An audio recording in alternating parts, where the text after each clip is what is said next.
These discoveries are still the subject of controversy. Welcome to Possible. Today, we're counting down our picks for historical discoveries that experts regard with great skepticism. Our countdown of history's most controversial discoveries includes the Shroud of Turin, America's Stonehenge, the Kensington Runestone, and more.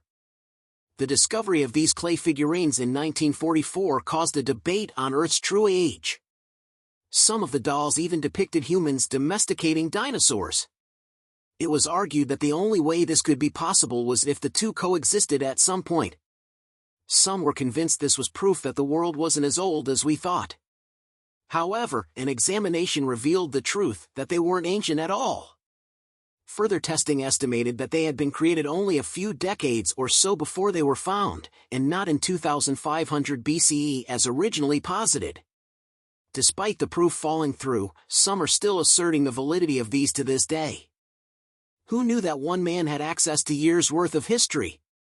Father Carlo Crespi Crossi was a priest who had spent decades collecting heirlooms that he was given while on mission trips. Throughout his life, he collected over 50,000 pieces, including a set of mysterious metallic plates.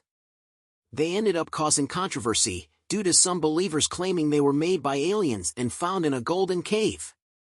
However, researchers concluded that they were modern-day art pieces coated in metal. The most likely case is that they were created by those helped by Father Crespi, and given to him as a gift. While not as thrilling as aliens, it certainly makes more sense. Since being unearthed in the 1300s, the legitimacy around this piece has been constantly questioned. The Shroud of Turin seemingly bears an imprint of a human form. The assumption by many religious believers is that it was depicting the crucifixion of Jesus Christ. But while some regarded it as a holy icon, others weren't so sure. Even some religious leaders have agreed that it is not what it is purported to be. There have been countless tests done to properly date the shroud, analyzing everything from the material to the alleged bloodstains. Scientists still aren't sure about when it truly originated, as there are factors such as potential historical repairs that make dating it difficult. It goes to show that even with advanced technology, some answers remain just outside our grasp. The Quimbaya civilization existed in South America around 500 CE. And when some of its artifacts were discovered, small golden statues seemingly depicting a flying vessel, there was an initial wave of excitement. Some conspiratorial modern sources are adamant that this was proof of the culture's interest in aviation, while others have seen them, rather, as complex depictions of various animals. So what is the truth? While no one is sure, serious historians and archaeologists believe that these figurines hold no major significance, that they were just art pieces common to that time, and that modern people have projected a larger story onto it. If there's one thing we've gleaned about older civilizations, it's that they took their burial rituals seriously. One prime example is Chinese aristocrats being buried with intricate jade discs, presumably to help them on their path to the afterlife. These discs have left historians confused, as they were incredibly detailed for the time period. Jade is notoriously hard to work with due to its hardness. The fact that they were able to carve into it without the help of modern tools is baffling. The closest guess is that they were made via brazing, but we don't know for sure. How they came to be may always be a mystery, as they were created during a period that preceded recorded history. The actual Stonehenge in England is mysterious enough. The so-called private LY-controlled America's Stonehenge is not quite the same. It's been claimed that the structures and stone formations are proof of an ancient pre-Columbian European colony or settlement. But this site in its entirety, while of some archaeological and geological significance, has been meddled with in numerous ways over the years for commercial gain, among other motives. This, of course, has made it even more contentious. But again, serious historians and archaeologists maintain this is not what its mystery hypes it up to be. Finding the final resting place of Jesus of Nazareth would be the finding of a lifetime, for both religious and historical reasons. While some stated to have found it, they certainly haven't been able to prove it's the real deal. The Talpiot tomb was revealed in 1980, and since then, the arguments have been ceaseless. Some are adamant that names and details match up perfectly to those in the New Testament, with opposing voices proclaiming that the names were popular for the time period, and therefore not substantive evidence.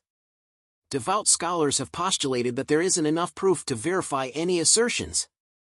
It's a fierce dispute that has been ongoing for decades, and we may never know the truth.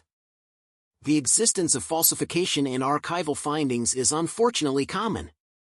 One well-known case of this was the Jehosh inscription, which claimed to have been renovation details for a temple mentioned in the Bible.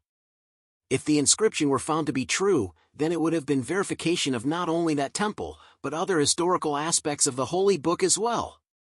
However, only one study later, experts found it to be suspect. This was evidenced by the sheer amount of spelling errors and the usage of different forms of the alphabet. While multiple courts have ruled that there isn't enough officially legal proof to write off the supposed relic, the scientific community begs to differ. There was a period of time when Americans became enamored with the idea of Scandinavians coming to the New World, due to Leif Erikson's journey being widely popularized. So when a Minnesotan found a stone supposedly engraved with a message from 14th-century Europeans, people were curious to say the least. However, a study done at a local college disputed this, and brushed it aside as a more modern creation. Supporters of the stone refused to believe this, and so it was continuously tested throughout the 1900s. There is still a dedicated group who are insistent about the stone's authenticity. We often depend on artifacts to give us correct information about a specific time period, but they're not always trustworthy.